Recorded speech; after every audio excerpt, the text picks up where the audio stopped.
Hey guys, and welcome to my 35th week of pregnancy. 35 weeks in the bag, and I have to say this 35th week was very good. As you can tell, I'm coming to you from a new place than usual. This is our little German makeshift nursery, which is kind of hard to do because we don't have any of this stuff that we have at home here, obviously, because I couldn't get on a plane with everything. So when we get to Germany, we're like, okay, we're only going to be here for 2, maybe 3 weeks after the baby's born. So what do we really need? So you kind of get all the things you think you need, and then you get here and you realize there's so many more things. And the great thing is about this hockey world is there's a bunch of other hockey wives on the team who have just had babies, or their babies are now growing out of the baby stage, and they have a bunch of things you can have. So I've just been going house to house and being oh, thank you, thank you, thank you, I'll take this, perfect. And that's how Little Bertha's nursery has come to be. But it was a good week because we got something done, and I feel like maybe, just maybe, my nesting has begun. So at 35 weeks, Bertha weighs 5¼ pounds, and she's about 19 inches long. I have 4 weeks until I'm full term.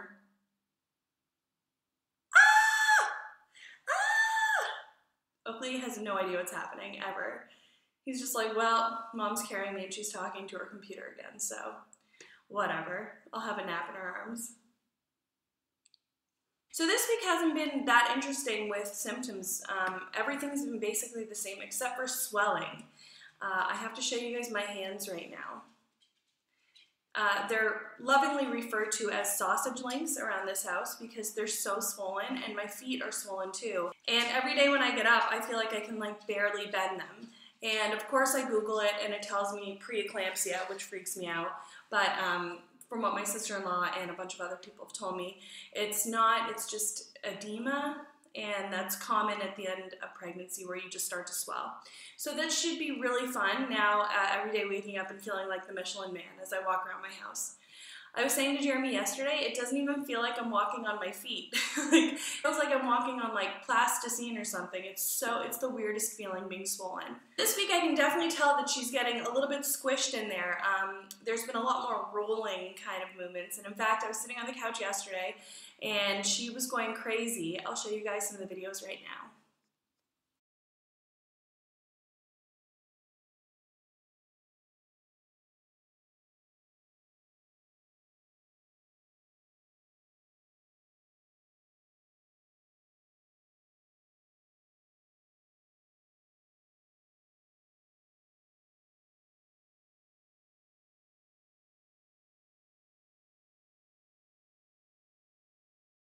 So Jared and I could not stop laughing because she was just let me out. You can tell Bertha's almost ready to get out of there. She's feeling a little squished inside my belly. This week it was good too because we also filled out the epidural papers for the hospital. But it was basically the scariest thing I've ever read. I made Jer read it out loud to me. It was 7 pages of what could possibly go wrong and what to expect. And it's terrifying. Seizures and a headache that could last forever, and it could paralyze you, and just all of these things. And he was sitting there reading it, and I was like, what? No, I wasn't expecting all this. I kind of wish I didn't read it, and I just kind of went in and was sure, I read it and signed, but I did read it, and it was kind of scary. But I just have to keep telling myself that I know so many people that have gotten epidurals, and they've had no issues at all. And something tells me when I'm in there and I'm feeling contraction pains that I'm just really not going to care. I'm going to be just get it in my back. So I told you guys I got my nursery done. Let me show it to you. This is going to be Bertha's little room for the first 2 weeks of her life. So there's not too much to it, but we have my chair to rock her in. And we have her dresser. Let's take a look inside her dresser. Oh, her little clothes. Her Dalmatian outfit, I just can't. Oh.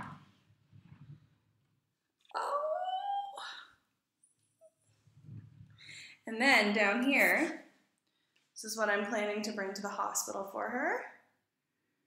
We have a little chair for her. And then her changing table. So there's not much to it, but I think it's gonna work for a couple of weeks, and then we get to go home and see the real nursery.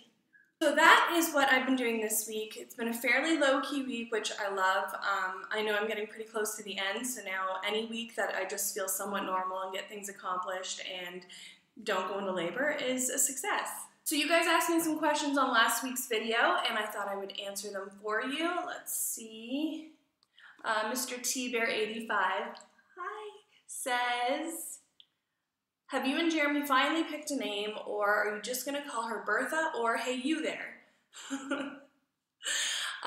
We have it down to 2 names at this point, which is kind of crazy because we had a list that kept changing, but now I think we're pretty settled on these 2 names, and we're going to wait till we actually see her to decide what name it's going to be. Phil Mento says, are you really calling your daughter Bertha? Okay, I feel like everybody has such a problem with Bertha. But no, I'm not calling her Bertha. We just call her Bertha because, well, actually my girlfriend Callie here lovingly came up with the nickname because obviously Bertha is a bigger baby.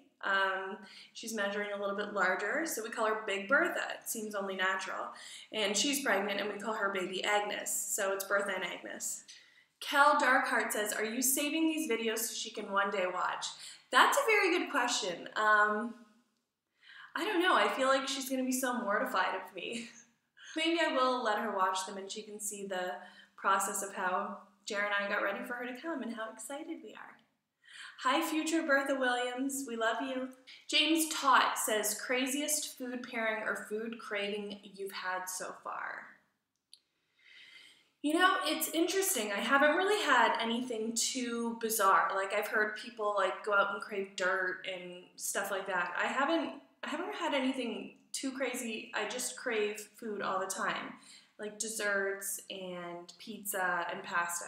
Just delicious food all the time, and I don't have a full button. It's just like I could just keep eating and eating. I feel like I'm almost like a cow. Like, they have 4 stomachs, and I feel like when I eat, I just move on to my next stomach because I'm not full ever. It's very odd.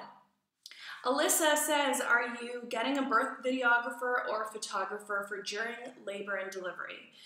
I am not going to do that. I don't really want to see it myself, what's about to go down, and I certainly don't want Jeremy or my mom looking down. So they've been told they can stand up by me and look towards the wall, and that's basically the extent of it for them. So I definitely want pictures of us after she's arrived and she's wrapped up and I'm covered up and everything's good. But I'm not really sure I want anyone taking pictures of the catastrophe that's about to happen. Okay, before I show you my belly, let's talk about my weight gain. At the end of my 35th week, I have gained 44 pounds, which means I didn't go up from last week, which is a huge thing for me. I've been trying to be a little more active, and around here it's been really icy in Germany, so last week was really hard for me to get out and walk, but now it's a lot better. So I'm taking Oakley on longer walks, and I feel like that's helping me a little bit keep my weight around the same area. But I'm still eating lots and feeling great and really excited. Okay, now I will show you guys my end of my 35th week belly. Here's the front. Belly button has officially popped. The other day I was wearing a white t-shirt and I could see it poking through. So that was unique. The side. And the other side.